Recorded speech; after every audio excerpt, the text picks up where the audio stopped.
10 நிமிஷத்தில் வீட்டில் இருக்க சிம்பிள் இன்க்ரீடியன்ஸ் வச்சு ரொம்ப சூப்பரான ஒரு மாங்காய் ஊறுகாய் எப்படி செய்யறதுன்னு பார்க்கலாம். இந்த ஊறுகாய் செய்யறதுக்கு நான் இன்னைக்கு ஒரே ஒரு கிளிமூக்கு மாங்காய் தான் எடுத்திருக்கேன். நல்ல மீடியம் சைஸ் மாங்காய் வாங்கிட்டு தோல் எடுத்துட்டு மாங்காவை சின்ன சின்னதாக கட் பண்ணி வச்சுக்கலாம். முதல்ல ஒரு கடாயில் சின்ன ஸ்பூனால் 1 ஸ்பூன் கடுகு, 1/2 ஸ்பூன் வெந்தயத்தை நல்லா பொரியிற வரைக்கும் வறுத்துட்டு ஆறுனதும் மிக்சி ஜாரில் சேர்த்து பொடி பண்ணி வச்சுருங்க. அதே கடாயிலே தாராளமாக நல்லெண்ணெய் சேர்த்து சூடானதும் கடுகு தாளிச்சிக்கலாம்.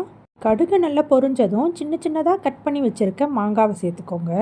இது கூட கொஞ்சமாக கருவேப்பிலை, காரத்துக்கு ஏற்ற மாதிரி மிளகாத்தூள் சேர்த்துக்கலாம். நான் இன்றைக்கி மிளகா தனியாக சேர்த்து அரைச்ச தூள் தான் சேர்த்துக்கிறேன். உங்களுக்கு வேணா ரெட் சில்லி பவுடர் சேர்த்துக்கோங்க.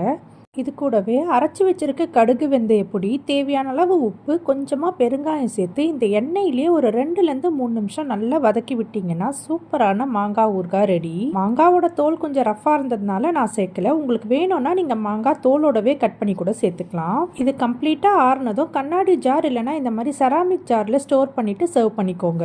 நீங்களும் இந்த சிம்பிளான ஊறுகாவை கண்டிப்பாக ட்ரை பண்ணி பாருங்கள். நாளைக்கு வேற ஒரு ரெசிபியோட பார்க்கலாம்.